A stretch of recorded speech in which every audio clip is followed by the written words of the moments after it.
অপরাধমূলক কাজকর্ম ঘিরে এলাকায় জনরোষ পুঞ্জীভূত হচ্ছিল। শনিবার এক প্রতিবাদীকে রাস্তার ওপর গুলি করার ঘটনা ঘিরে সেই জনরোষ আছড়ে পড়ল বোড়ালের রাস্তায়। যাদের প্রশ্রয় এলাকায় দুষ্কৃতী বাড়বাড়ন্তের অভিযোগ, তাদের বাড়ি ও অফিসের ভাঙচুর চালালো ক্ষিপ্ত জনতা। ঘটনার সূত্রপাত শনিবার রাত থেকে। স্থানীয় সূত্রে খবর, অমিত ঘোষ নামে এক স্থানীয় যুবক রাতে বাইক নিয়ে বাড়ি ফিরছিলেন। মাঝ রাস্তায় সরলদিঘির কাছে বাইকের জ্বালানি পুড়িয়ে যাওয়ায় তিনি বাইক নিয়ে দাঁড়িয়ে পড়েন। অভিযোগ, আচমকাই রাতের অন্ধকার খুঁড়ে বাইক নিয়ে সেখানে হাজির হয় শ্যামল ও বাপ্পা নামে দুই যুবক।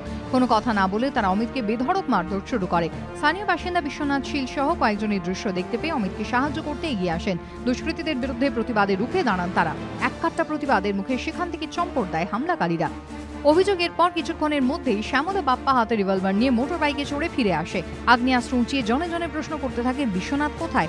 বিশ্বনাথ তখন বোড়ালের ভট্টাচার্য পাড়ার কাছে দাঁড়িয়েছিলেন। অভিযোগ, সেখানে গিয়ে শটান তাকে ধাক্কা মেরে ফেলে দেয় শ্যামল বাপ্পারা। তারপরে রিভলভার বার করে বিশ্বনাথকে গুলি করে। গুলি লাগে তাঁর পেটে। ঘর থেকে দেখতে পাচ্ছি যে এইখান থেকে একটা ছেলেকে নিয়ে গেল, ওখানে নিয়ে গিয়ে তাকে ফেলে গুলি করলো। দুবার একটা গুলি করলো, আরও দুবার চেষ্টা করেছিল, গুলি ছিল না।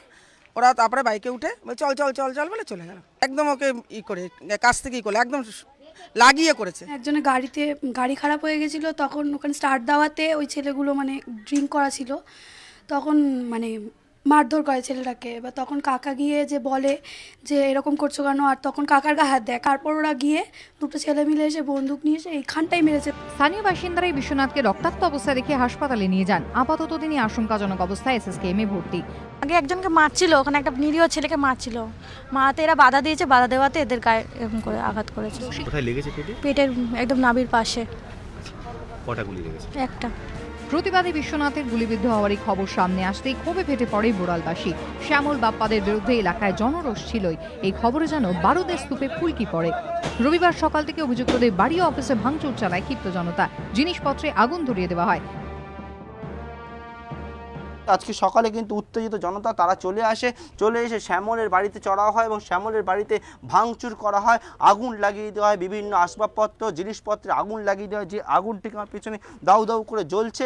পুলিশ আপাতত অভিযুক্ত শ্যামলকে গ্রেফতার করেছে। ধৃতের বিরুদ্ধে খুনের চেষ্টার মামলা রুজু হয়েছে। পার্থপ্রতিম ঘোষের রিপোর্ট, এবিপি আনন্দ, দক্ষিণ 24 পরগনা।